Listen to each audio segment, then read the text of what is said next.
What's up, everybody? Welcome back to the channel. Today we've got a boiler that I was removing.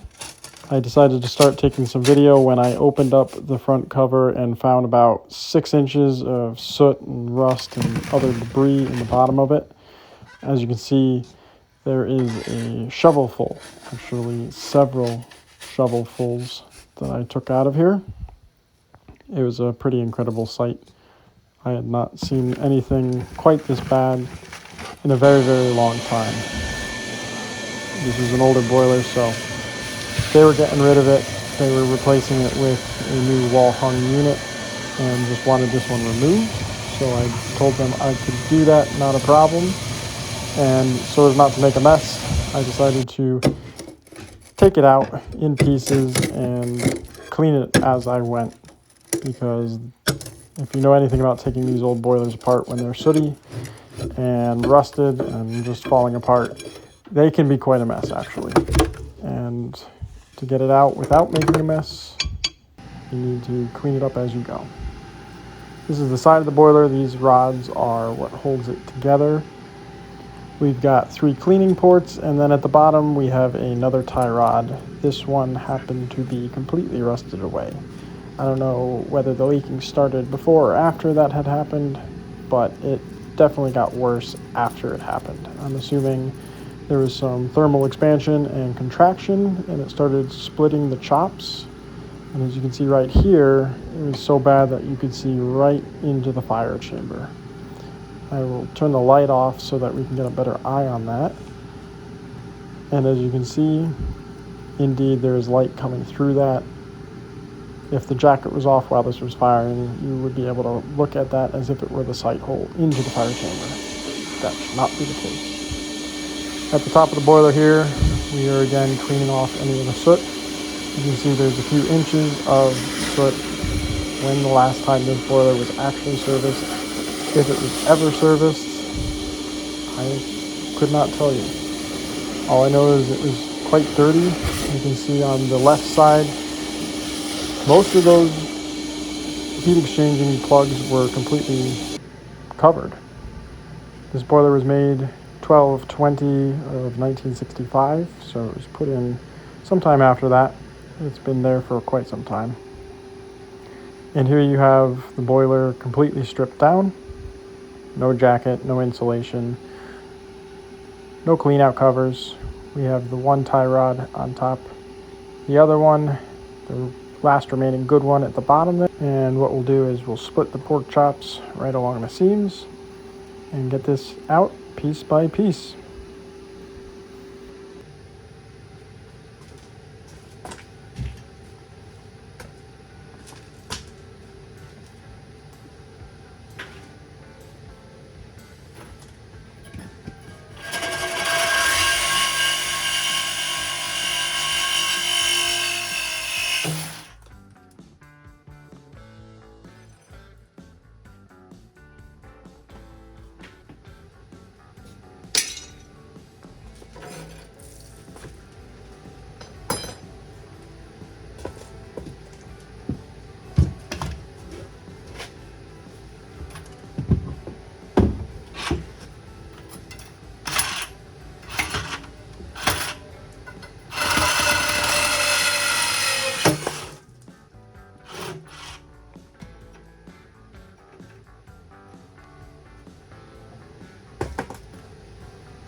So as you can see in the right spot with the hammer and chisel, you're able to split these sections pretty easily.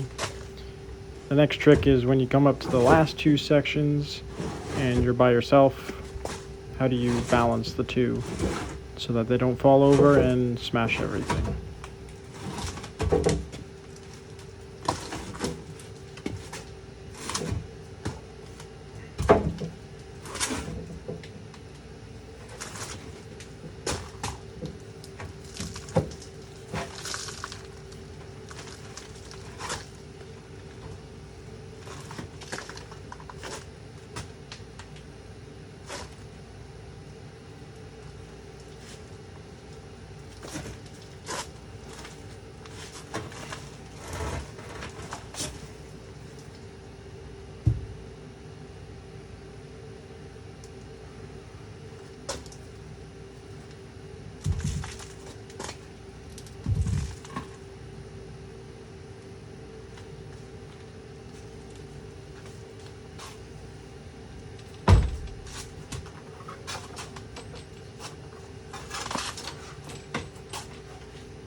Again, you want to keep this stuff as clean as possible. So I'm here with the soot vac, vacuuming any loose items, any loose debris, soot, what have you. Even with the preventative cleaning, you can still see that the cardboard is a mess. It looks a mess, but compared to what it could be, this is actually a very clean job and it will clean up very nicely. In the end, the owner was very thrilled with just how clean and tidy the whole space ended up. Having the cardboard down is also a huge must when you're taking these things apart, as it will save you so much time in the cleanup. I put the rag down on the hand truck because there is still a little bit of water left in the pork chops, so we don't want that leaking out as we're going out to the truck with these sections. This is going to be the heaviest because there is not a hollow section at the base.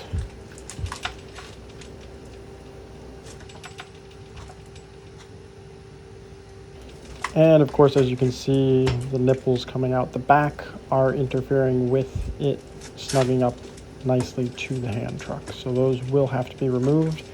But with it in this position, it wants to tip because it is a little top heavy and there's not a lot of good supporting feet at the base of it. So we'll strap it up to the hand truck loosely so that it all stays standing, and then we can remove those nipples.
now that the nipples are off, we can go ahead and snug this up to the hand truck and get it out.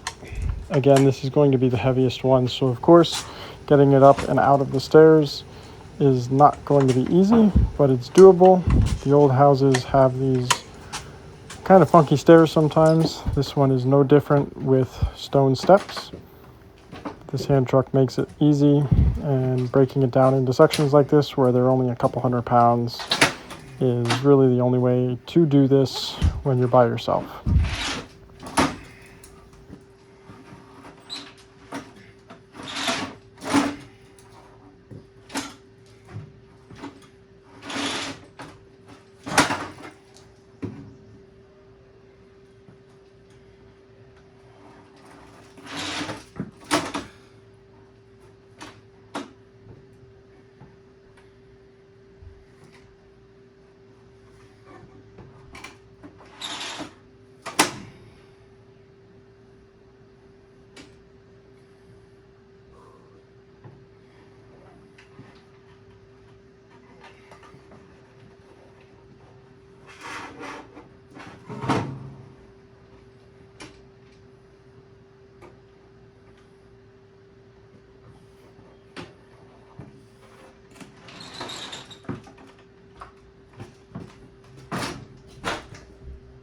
And with that, everybody, I would just like to say thanks for watching. I know this video is a little haphazard. I wasn't exactly expecting to film this, but I hope you got something out of it. And if you did and you liked it, please remember to hit that like button down below. Hit that subscribe button while you're down there. I'd appreciate it. And I will see you all on the next job. Bye for now.